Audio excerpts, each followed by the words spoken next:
She rescued a newborn black baby. What that child did as an adult brought the world to tears. Where are you watching from? Tell me in the comments. The first time Claire Donovan heard the sound, she thought it was the wind scraping against the old church doors. It was past midnight, rain hammering the roof in violent sheets, and she was the last volunteer left, closing up after the shelter's weekly dinner. But the sound came again, softer, fragile, a cry so small it barely existed. Claire froze. Something inside her chest tightened in a way she couldn't explain. She followed the noise toward the entrance, her hands trembling. Her breath caught somewhere between fear and instinct. At the base of the church steps sat a cardboard box soaked through by the rain. The cry rose again. Claire bent down, her heart pounding, and opened the box with shaking fingers. Inside was a newborn baby boy, wrapped in a torn hospital blanket, his skin cold, his tiny fists clenched as if fighting the world already. A note lay beside him. Only 3 words. Please save him. Claire didn't think. She scooped the baby into her arms, shielding him from the storm with her own coat. She whispered, "I've got you. I promise." And in that moment, she didn't know how or why, but she felt as if life had handed her a purpose she had been searching for without realizing it. The doctors said the baby was barely a day old, malnourished, abandoned, yet somehow still fighting. Claire named him Elijah because she believed he was a gift sent at the exact moment she needed him most. She had never been able to have children of her own, a silent ache she had carried for years. But from the second she held Elijah, that ache softened into something new. Hope. Raising him wasn't easy.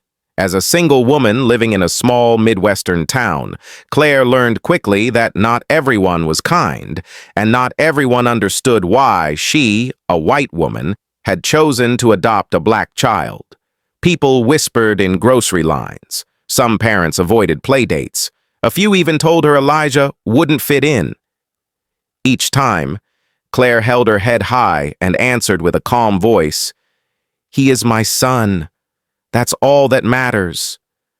But behind closed doors, she cried more nights than she could count, praying the world would be gentler to him than it had been to her. Yet Elijah grew with a light that even cruelty couldn't dim.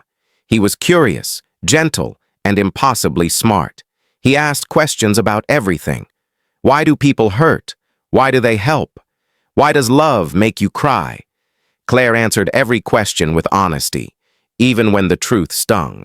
She taught him compassion, not by lecturing, but by living it. They volunteered at the shelter together. They shoveled snow from elderly neighbors' driveways. They visited lonely residents at the nursing home every Christmas. Still, Elijah faced challenges. At school, some kids called him names.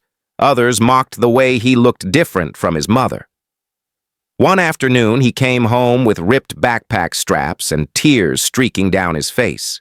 Claire gathered him into her arms, her voice steady even though her heart felt torn.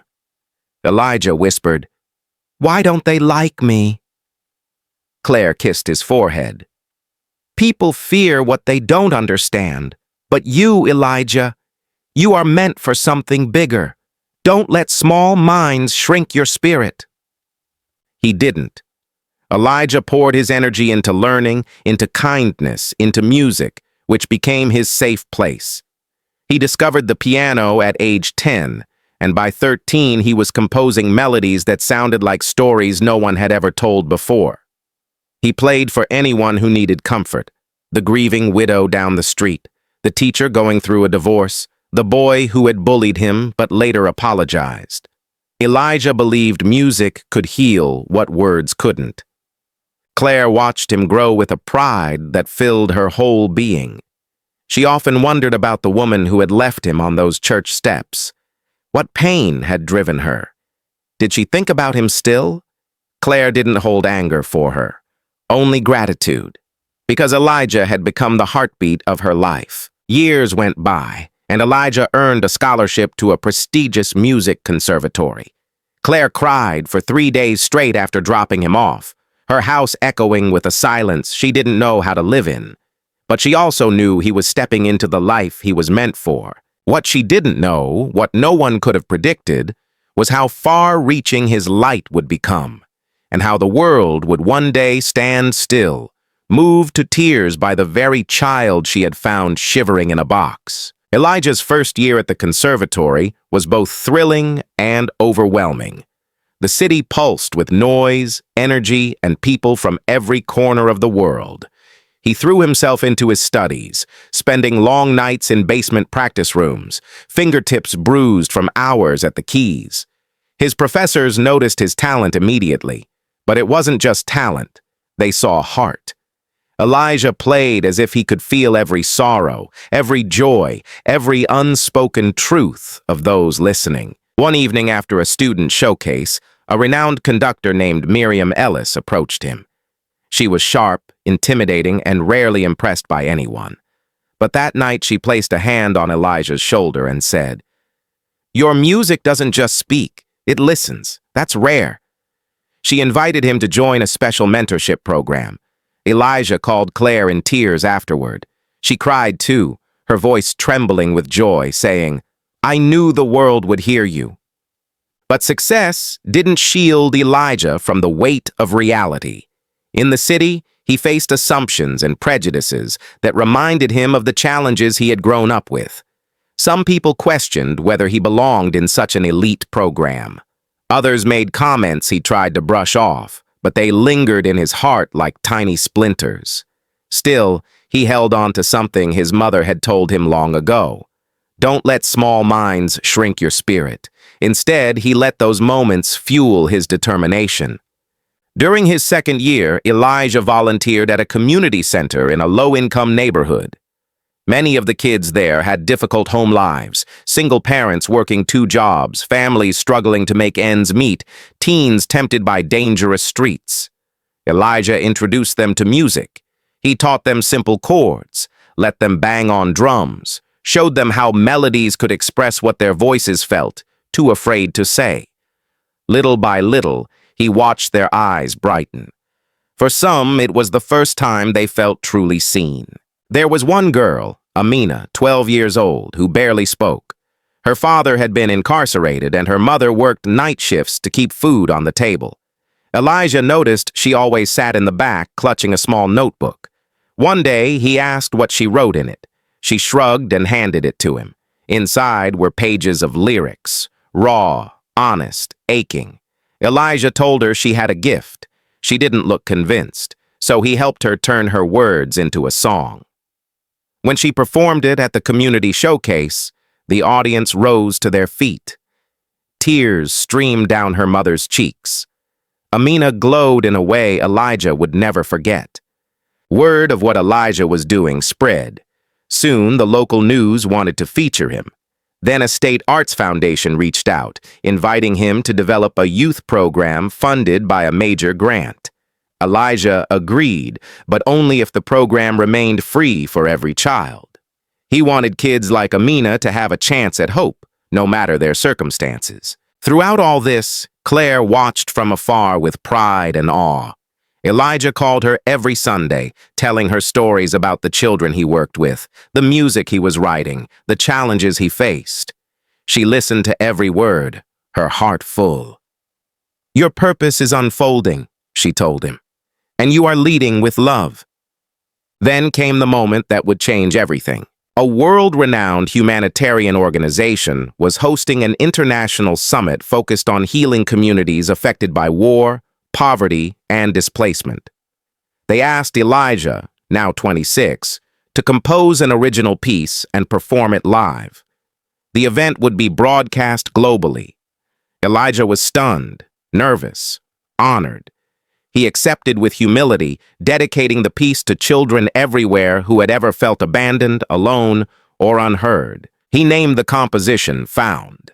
It was a musical journey from despair to hope, from loss to belonging. As he prepared, he found himself thinking about the night Claire discovered him. The rain, the cold, the cardboard box, the handwritten note.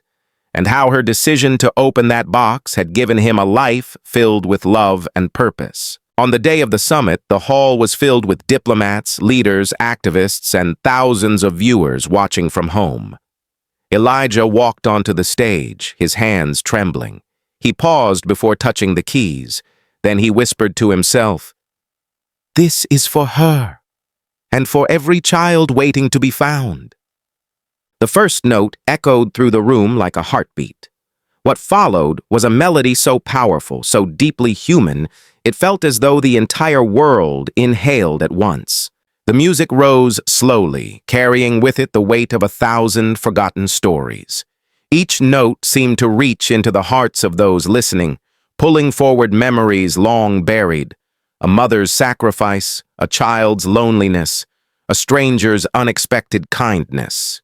Elijah's fingers moved with purpose, weaving sorrow and hope into a tapestry of sound that felt alive. Audience members leaned forward in their seats. Some closed their eyes. Others let tears fall freely. Halfway through, the melody shifted. It grew warmer, brighter, like dawn breaking after a long night. Elijah thought about Amina, about the children at the community center, about every person who had ever needed someone to believe in them. Then he thought of Claire, her voice, her courage, her unwavering love. His hands trembled as he played, but he did not stop. He poured every ounce of gratitude he had into those final chords. When the last note settled into silence, the room held still. No one moved. No one breathed. And then, like a wave rising from the back of the hall, applause erupted. Thunderous, overwhelming, unstoppable. People leapt to their feet. Even world leaders wiped their eyes. Reporters typed frantically. The broadcast comment boards filled with messages from viewers around the globe. I felt that. That healed something in me. Who is this young man? But Elijah wasn't thinking about any of that. As the applause continued, he looked into the crowd and spotted her. Claire. She sat in the second row, hands trembling against her face, tears streaming down her cheeks. She had traveled across the country to surprise him, and now she couldn't stop crying. Elijah stepped away from the piano and walked straight to her. The cameras followed. He hugged her tightly, whispering, "You saved me!" Claire held his face in her hands. "No," she said softly. "You saved me right back." The video of that moment spread across every platform within hours. The world wanted to know the story behind the young man whose music had made millions cry. News outlets reached out. Interviews were requested. But Elijah insisted that if he told the story, he wouldn't be the center. Claire would be. So they sat together for an interview that would later be watched more than 100 million times. Elijah shared how she had found him abandoned in the rain, how she had faced judgment, loneliness, and hardship to raise him, how she taught him love, not with words, but through example. Claire tried to speak, but emotion overtook her every few sentences. Viewers fell in love with them instantly, a mother and son bound not by blood, but by a choice that changed 2 lives and eventually touched the world. People wrote letters from dozens of countries. Parents told them they had decided to adopt. Children said they finally believed they were worth something. Music teachers used Elijah's story in classrooms. Adoption centers saw a surge in volunteers. Community centers received donations linked to the youth programs he had inspired. The kindness Claire had shown one night in a storm now rippled across continents. A few months later, Elijah launched the Found Project, an international initiative providing free music and arts programs for at-risk youth. He traveled city to city, country to country, bringing pianos into refugee camps, guitars into underserved schools, drums into orphanages. Everywhere he went, he carried the same message. No child is unwanted, no child is forgotten. Every child has a song waiting to be heard. And everywhere Claire went, people thanked her. They called her an angel, a hero, a miracle worker. But she always shook her head gently and said, "I just opened a box." He did the rest. Years passed, and Elijah's work continued changing lives. Claire grew older, but she remained his closest friend, advisor, and anchor. And every time Elijah performed, he saved one seat in the front row with a small handwritten sign that read, "For the woman who believed first." On her last birthday, Elijah surprised her with something she never expected. A concert hall, the Found Center for Hope, built in their hometown. He carried her inside as she laughed and cried at the same time.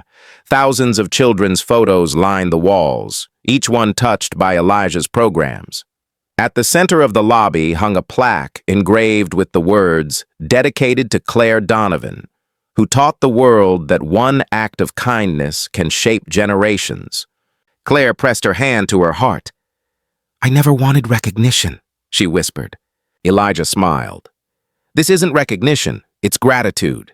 She passed away peacefully a few years later, and her memorial service overflowed with people from all over the world, students, musicians, leaders, families, children who had grown up under Elijah's programs. They spoke of her compassion, her courage, her unshakable belief in love as a force that could heal anything. Elijah played at her service, performing Found one final time. And when he finished, there wasn't a dry eye in the room. Today, Elijah continues her legacy, reminding the world that kindness not only saves lives, it shapes them. He often says, "My mother didn't just save me. She gave me a future. My music is her echo, and somewhere, in the quiet spaces of the heart, that echo continues." Thank you for watching this story on Heartland Kindness. If you were Claire in that moment, opening the church doors to hear a crying newborn in the rain, what would you have done?